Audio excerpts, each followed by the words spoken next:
Kita membaca ketentuan di dalam pasal 2 dan pasal 4 dari Undang-Undang Nomor 11 Tahun 54 tentang amnesti dan abolisi itu, jika seseorang atau sekelompok orang diberikan amnesti, maka segala akibat hukum dari tindak pidana yang dilakukan dihapuskan. Kemudian dengan abolisi, maka segala penuntutan terhadap tindak pidana yang dilakukan oleh seseorang atau sekelompok orang dihapuskan. Dengan demikian, sudah tepat apa pemberian amnesti dan abolisi terhadap Pak Hasto dan terhadap Pak Thomas Lembong ini. Jadi bagi Pak Hasto maupun juga bagi Pak Thomas Lembong, dua-duanya itu implikasinya hampir bersama juga sebenarnya. Bagi Pak Hasto adalah dijatuhi pidana pada tingkat pertama juga oleh pada Pak Thomas Lembong. Nah, dengan segala proses hukum yang dilakukan terhadap Pak Hasto itu otomatis dihapuskan. Jadi beliau tidak perlu mengajukan banding atas putusan yang telah diberikan oleh pengadilan tingkat pertama. Dan bagi Pak Thomas Lembong, ya sudah diputus mungkin dalam proses untuk mengajukan banding sekarang ini, maka dengan pemberian abolisi segala proses penuntutan terhadap beliau itu dihapuskan, jadi dianggap tidak ada penuntutan terhadap beliau. Jadi seperti ingin saya tegaskan bahwa apa yang dilakukan oleh Bapak Presiden telah sesuai dengan ketentuan di dalam Undang-Undang 45 maupun ketentuan di dalam Undang-Undang Darurat Nomor 11 Tahun 54 tentang amnesti dan abolisi. Baik, terima kasih. Assalamualaikum warahmatullahi wabarakatuh. Salam damai sejahtera untuk kita semuanya. Om Swastiastu, Namo Buddhaya, salam kebajikan, rahayu. Rekan-rekan pers yang saya hormati, seluruh masyarakat Indonesia, dan khususnya seluruh simpatisan, anggota, dan kader PDI Perjuangan.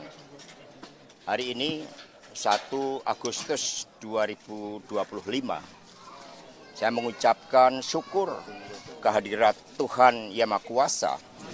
Bahwa tadi pagi ketika bangun pagi jam 4:30, dalam tradisi untuk doa bersama, saya mendapatkan kabar terhadap keputusan dari Bapak Presiden Prabowo yang telah mengeluarkan amnesti, salah satunya kepada saya dan juga abolisi kepada Pak Tom Lembong. Suatu keputusan yang kami tanggapi dengan penuh ungkapan rasa syukur. Dan kami mengucapkan terima kasih yang pertama kepada doa dan dukungan dari Ibu Megawati Soekarno Putri beserta seluruh anggota dan kader PDI Perjuangan yang selama ini telah memberikan suatu spirit yang luar biasa. Yang kedua, tentu saja kepada yang terhormat Bapak Presiden Prabowo atas keputusan memberikan amnesti tersebut, yang artinya apa yang kami suarakan di dalam pledoi, di dalam duplik tentang keadilan yang hakiki dijawab oleh beliau dengan menggunakan hak prerogatif dari Bapak Presiden yang juga sudah mendapatkan pertimbangan dari Dewan Perwakilan Rakyat Republik Indonesia. Kami mengucapkan terima kasih kepada seluruh jajaran pimpinan DPR RI, seluruh fraksi-fraksi DPR RI, dan juga kepada Menteri Hukum, sehingga seluruh karunia hari ini kami terima. Yang selanjutnya tentu saja amnesti ini menjadi suatu spirit bagi saya sebagai kader PDI Perjuangan untuk menjalankan tugas-tugas utama. Bahwa PDI Perjuangan itu lahir dengan suatu spirit untuk memperjuangkan kemanusiaan, keadilan, nilai-nilai ketuhanan, kebangsaan dalam Pancasila. Dan selama ini sebagai sekjen, saya terus mendapatkan arahan Ibu Mega bagaimana pelembagaan partai dilakukan termasuk dengan spirit anti korupsi tersebut. Selama menjadi tahanan di KPK, yang sejak awal saya katakan saya masuk dengan kepala tegak dan akan keluar juga dengan kepala tegak, tetapi ternyata saya lebih merunduk karena saya begitu banyak belajar tentang kehidupan di sini.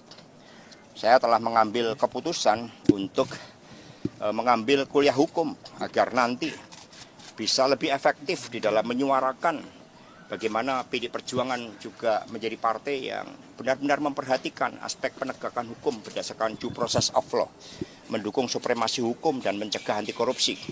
Maka saya mengambil S1 hukum di universitas terbuka dan sudah diterima sebagai mahasiswa, dan saya sudah menetapkan langkah-langkah selanjutnya.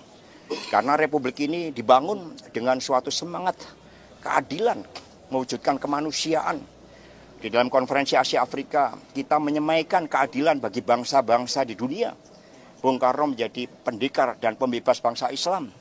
Masa kita tidak bisa menjadi mercusuar keadilan? Dan kemudian kita harus berantem sesama anak bangsa, dan hukum tidak bersifat adil bagi seluruh anak bangsa. Sehingga saya di sini juga menuliskan beberapa buku, ada 5 buku yang nanti akan dapat saya sempurnakan setelah saya sekali lagi diberikan amnesti oleh Bapak Presiden Prabowo, sehingga itu juga menjadi kesempatan bagi saya untuk mengabdi kepada bangsa dan negara melalui pengabdian kepada PDI Perjuangan dengan sebaik-baiknya. Saya juga akan menuliskan seluruh pengalaman hidup ini akan menjadi suatu pembelajaran agar seluruh anak bangsa juga mau menjadi pejuang keadilan. Tadi saya juga di dalam menerima keputusan dari pimpinan KPK, saya juga menyampaikan terima kasih. Kita semua belajar dari peristiwa ini. Tidak ada anak bangsa yang ingin korupsi.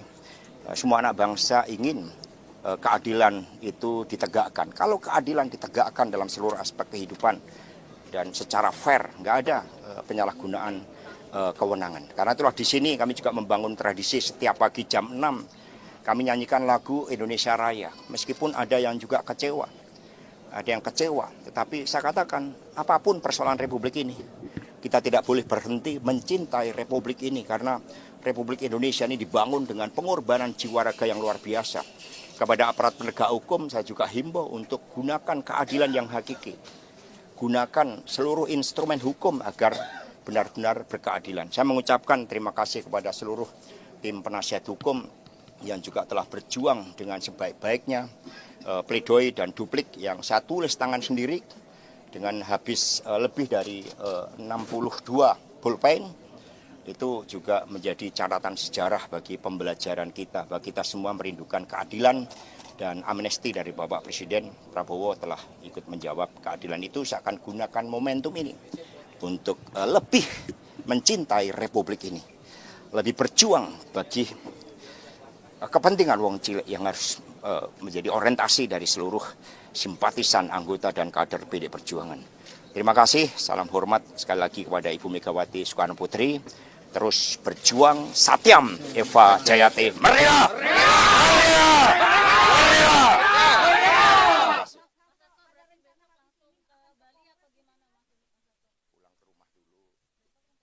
Pulang ke rumah dulu ya. Jadi besok saya akan lapor dulu kepada Ibu Megawati Soekarno Putri ya. Tapi saya ke rumah dulu. Radar TV, Riklesering, radarnya Nusantara.